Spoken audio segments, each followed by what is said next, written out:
Samantala, personal namang binisita ni Pangulo Ferdinand R. Marcos Jr. ang mga pamilyang nasalanta ng bagyo sa magkakaibang evacuation center sa Rizal. Dito nakisa ang Pangulo sa pamamahagi ng relief goods. Gayon din ang pagtitiyak na makararating ang tulong para sa mga kababayan natin. Narito naman ang report ni Crizel Insigne.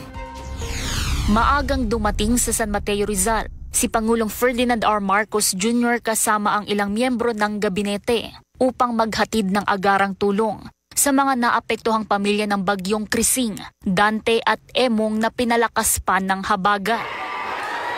Unang pinuntahan ng Pangulo ang Mali Elementary School Evacuation Center kung saan nasa 546 na pamilya ang nabigyan ng family food packs at non-food items ng DSWD.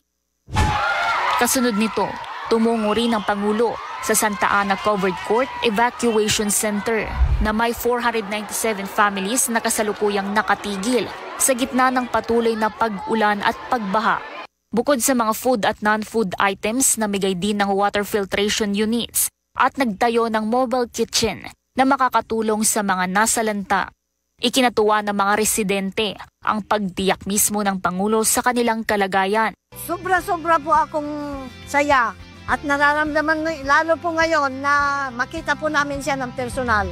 Sa mga sa DSWD naman po, alam naman po namin na hindi po sila nagpapabaya sa amin mga mamamayan na maliliit. Lalo na po ngayon na dumaan po ng bagyo sa kababa. Salamat po, Presidente. Kung ano man po maibigay niyo sa amin, salamat po talaga. Kaya lang, ikinabahala ng Pangulo na siksikan ang mga tao sa evacuation centers. Napaka-congested. Yung sakit, pagka isa lang dyan ang magkasakit, kakalat na napakabilis niyan. And so we are making sure that every evacuation center has a medical team composed of national government doctors and nurses and also local government nurses and doctors. Kaya titiyakin ng pamahalaan na bukod sa sapat na supply ng mga gamit at pagkain, mayroon ding tulong medikal lalo na ang gamot. Nasa 3,899 na pamilya o 14,390 na individual ang nabigyan ng DSWD ng tulong sa San Mateo pa lamang. Sa mga kalapit na bayan, tuloy-tuloy din ang relief operations kung saan nasa 842 na pamilya ang apektado sa Cainta at 858 naman sa Taytay.